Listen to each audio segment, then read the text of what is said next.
with me recording, please let me know. All right, guys, so good morning. This week, we are going to talk about summarizing and how we do a summary in English language arts. This week, we're specifically going to focus on summarizing a text, a nonfiction text. Okay, that's a lie. We've been reading fiction. How to summarize a text that is fiction, meaning fake, not real. We'll figure out how to summarize nonfiction later on, but right now the medicine bag is the story we're focused on. So we're going to look at how to use somebody wanted so, but then summary strategy. All right, we're going to view this video and then we are going to do some practice. All right, here's your video.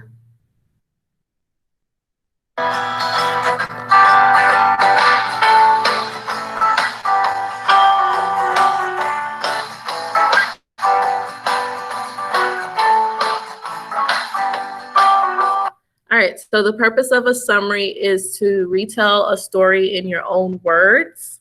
All right, in the summary, you want to make sure you keep it as short as possible because the text is probably long enough. So a summary definitely needs to be shorter than the text and it hits on all the main points. So last week you practiced annotating, and the reason you practiced annotating was to help you when it comes to analyzing the text or creating a summary.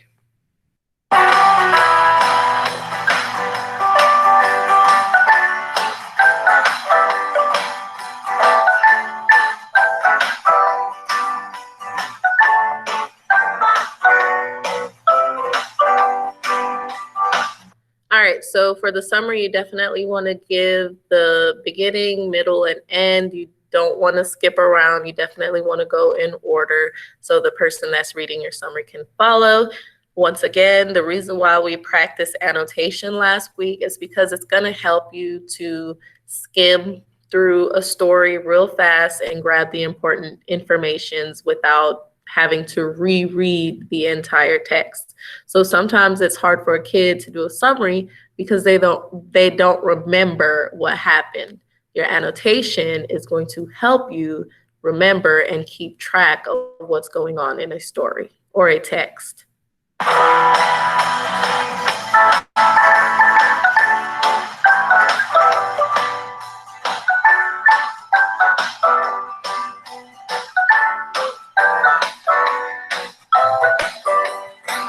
Miss Ed, Yes. your screen is not presented. It's not what? It's not presented. They can't see the video. Oh my goodness. Well, that would make sense. All right, That's why you're calling. I was like, who's calling my phone? You guys, you gotta let me know. Thank you, Miss Magaha. I put it in the chat. Oh, thank you, Miss Magaha. Thank you, guys. All right, so, but I was saying some good stuff. So I'm gonna go back and show the video. I apologize. How about now? Yep, now you're good. Awesome. All right, so honestly, the video wasn't that spectacular.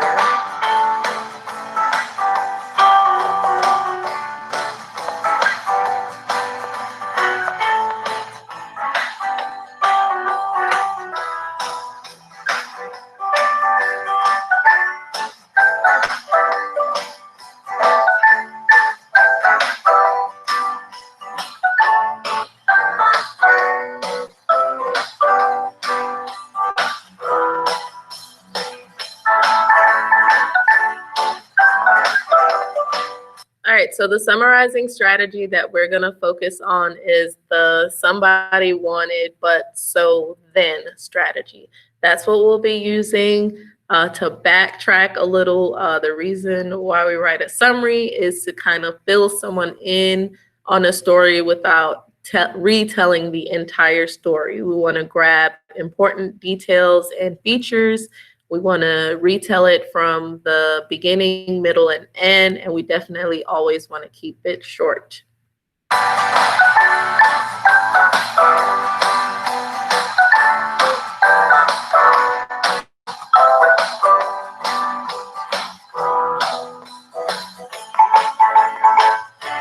right, so the somebody is who the main character is.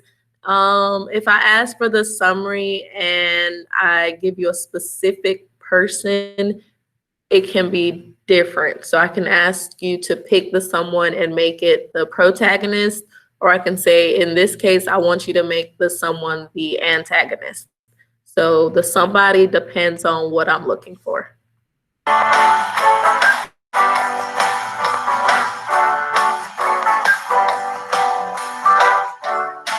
All right, what did that character want? What did they hope to achieve? All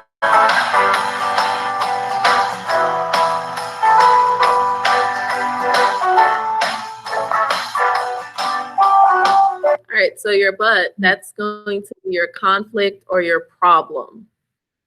All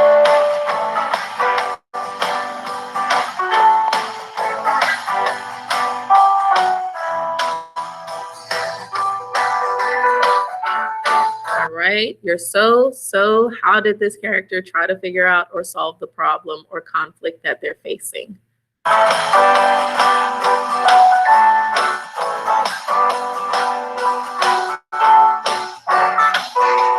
All right, your then is the solution, your outcome, how everything unfolds.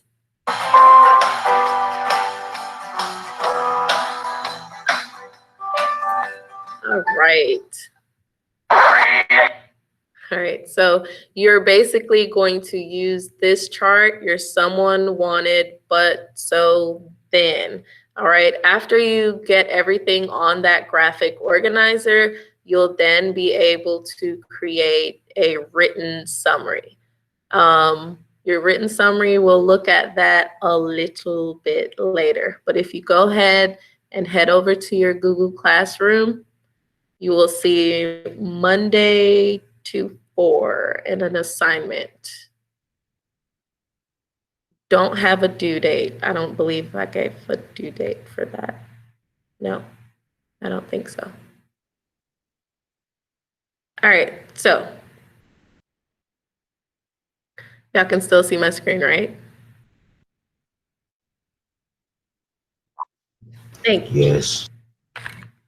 All right, so we're gonna go ahead and we're gonna practice a couple of these. I'm gonna do the first slide. I'm gonna do the first slide with you, and then as we progress, I'm gonna let you work on your own.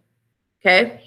All right. So the first thing we have is two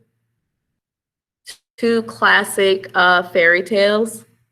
I want you to just go ahead, open your screen up, and see if you can put them in the right order. Or all you have to do is click and drag.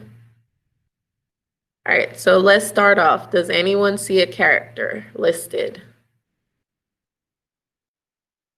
Unmute your mic, let me know. Cinderella? Cinderella. All right, do we see any other characters? The Big Bad Wolf. The Big All Bad right, Wolf. so we have Cinderella, and we have the Big Bad Wolf. Oh, that's not the Big Bad Wolf. Here is the Big Bad Wolf. Come on, Big Bad Wolf. All right, we have Cinderella and we have the Big Bad Wolf. Okay, so in this somebody, Cinderella was definitely the main character of her story. The Big Bad Wolf, I could argue that the Big Bad Wolf was the Big Bad Wolf the main character? No. One of the main No. characters in the story. No. Okay, so he wasn't a What other antagonists? okay. All right, so the Big Bad Wolf was definitely important to the story, but I think most people, if I were to ask you about that story, you would say the Three Little Pigs, they were the protagonists, they were the main character of the story. But the Big Bad Wolf played an important part, so it's very possible for me to ask you for a summary of the Big Bad Wolf. All right, so let's start with Cinderella. Can someone maybe type in the chat box and tell me, what did Cinderella want based off the list you have? To go to the ball. Go to the ball.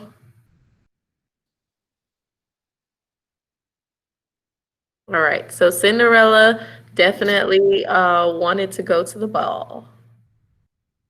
All right. All right, so her want is basically her want. What did she want to do? What did she hope to get accomplished during the entire story?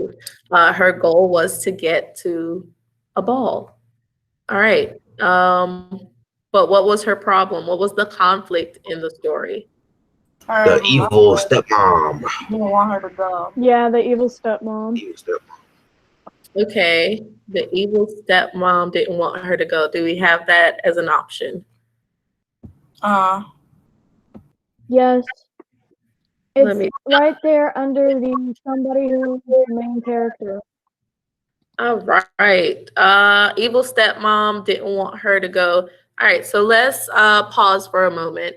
All right, so the conflict is the problem. The problem for Cinderella is her evil stepmom didn't want her to go to this ball. It's very possible that someone else could have written something that sounded different. Maybe someone else would have said, the evil stepmom didn't want her to, I don't know, grow into her own. Usually you're close. Okay, what I'm trying to say is your words won't necessarily match exact to what someone else wrote, but the idea should still be there. Does that make sense? Just give me a yes.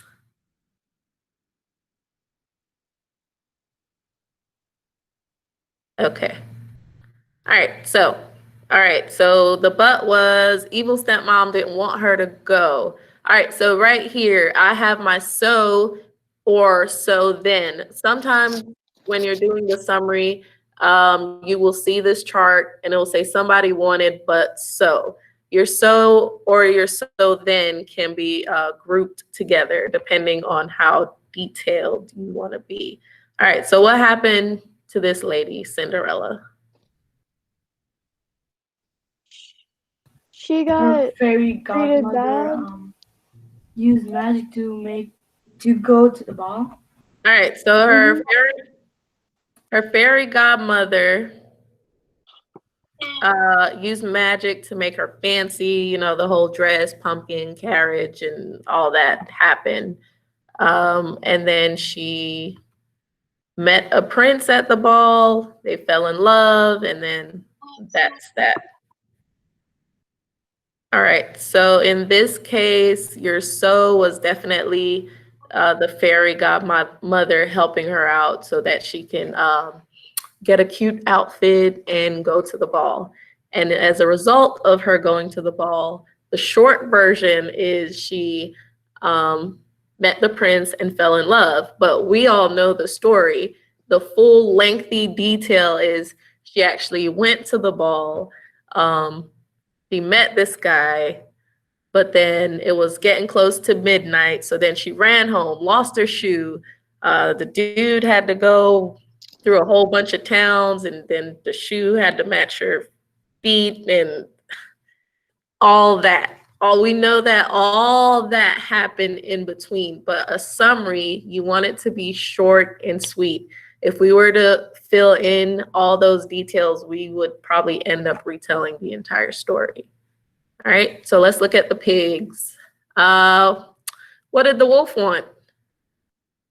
Pig for dinner. Pigs for dinner. Big yummy ham. He was hungry. All right, so he wanted some food and he wanted pig for dinner. He wanted swine. All right, but what happened? The pigs went hid in the brick house. All right, so the pigs were like, no, we don't want to be your dinner. So of course, naturally, they ran away and they hid in a home. So this conflict is another example of where you could have definitely said a lot more than they just hid in a brick house. We know, and hopefully everyone in this room has read Cinderella and the Big Bad Wolf. If not, I apologize. And in tutoring, we can re-go through this chart and I can read Cinderella and Big Bad Wolf to you so it makes sense. Because if you haven't read the stories, you're like, what is this lady talking about? All right, so with the conflict, we all know from the classic story that they just didn't hide in a brick house. They started off with straw. Then it Then was, twig. then it was, Then a twig house. Okay, they did straw, then they did twigs, then they did brick. So and the wolf blew it down, all of them except for the brick. So all the pigs went to the brick house. So we definitely know from the long version of the story that the wolf didn't just try that one house. He tried the 3 different homes. He had been trying to eat all day and he was close. He was close with the straw home because he blew it down. He was close with the twigs because that one fell down. But then when he got to the brick house, he couldn't. We also know that the pigs, it seemed like one pig was a little bit smarter than the others. So we know that. All right, so the end result of the 3 little pigs, or the end results for the Big Bad Wolf, was he definitely went hungry. He didn't have anything to eat. All right, so I'm gonna stop presenting for a little bit. If I could find it, here we go.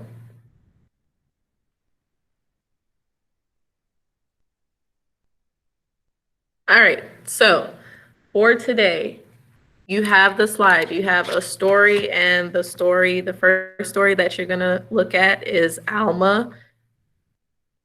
You're gonna view it. It's a YouTube video. You're gonna view it, and you're going to fill out your chart. You also, for your closing, you have a quizzes. The quizzes is posted in your class.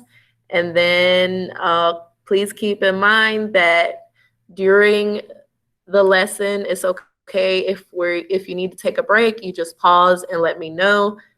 Everything is posted in Classroom. Your due dates for all assignments during the week, Fridays. All right, so today we're just basically focusing on the summarizing strategy. Can anyone remind me what strategy we're using? The somebody want, but then so.